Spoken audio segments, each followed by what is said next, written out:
They definitely can beat us. There's no doubt about it. And I expect a letdown because you can't rely on this team. For whatever reason, you can't. And you know what? When the offense is sputters the way it does, how could you rely on them? Yeah, I agree with you. I am going to pick the Redskins because I do feel like they've turned the corner.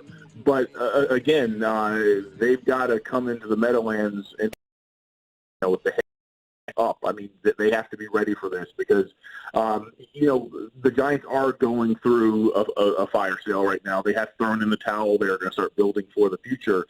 That said, there are 53 guys on that roster that are fighting for their jobs. The players might sense a little bit of a deflation, kind of the air coming out of the locker room a little bit when guys like Eli Apple and Damon Harrison get traded away. And you're like, what's going on here, man? We're waving the white towel here.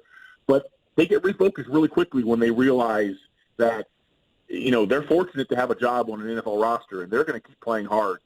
They have something to prove every single week, and that is keeping their spot in the NFL. So anyone who's expecting the Giants to just roll over for the Redskins is going to be sadly mistaken. Yeah. So, look, I do think that I do feel like, guys, the Redskins have turned a bit of a corner here. It's still early in the season, but I feel like they figure something out. But yes, you're exactly right. Now they got to prove it. See, here's the thing, Tarik. If anybody else was 4-2 and had this schedule the rest of the way that they have, it's just kind of fallen in their favor. I thought the schedule looked really, really tough in the offseason. But some of these teams aren't what we thought they'd be. If anybody else had this schedule, I'd say, they're a lock for 11, maybe even 12 wins. But you can't say that with the Redskins. Not when you – and I like it, but not when you win ugly every week. You just can't. Yeah, I'd agree with that. Certainly at the start of the – that there were some soft spots, an overwhelmingly difficult schedule.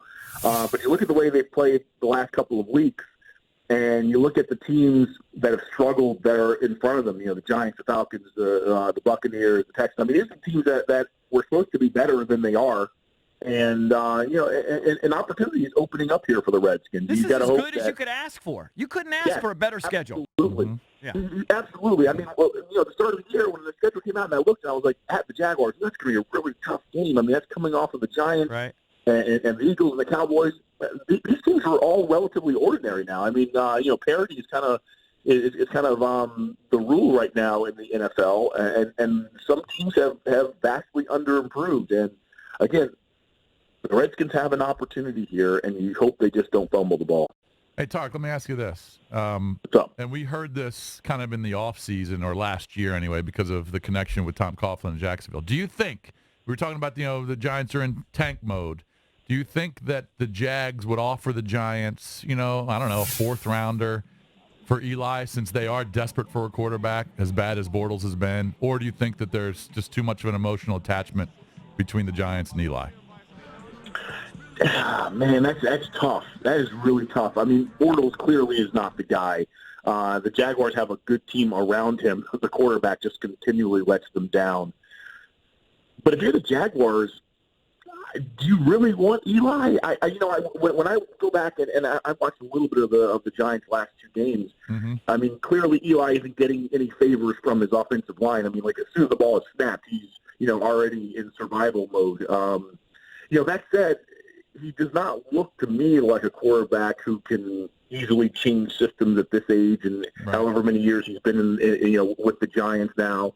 And help the Jaguars. The Jags are in a tough spot. I don't know what they're going to do, but they had an opportunity to address it in the offseason, and they kind of buried their heads in the sand and pretended like, Blake Bortles could be a game manager and get them to where they wanted to be, and they were wrong. Yeah. I mean, people have been telling them for a couple of years, not the guy. Would I want Eli? No, I would not want Eli. But if you can get him on the cheap, he's certainly an upgrade over Bortles. I don't know. It's just a thought. Just a thought. You mentioned the emotional attachment. Again, I think that'd be a tough thing for the Giants. I think everyone realizes that.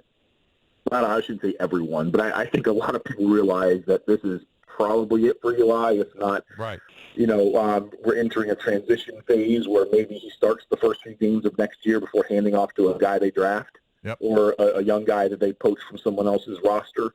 But sending him to another team, unless he wants that, I think that'd be tough for the Giants.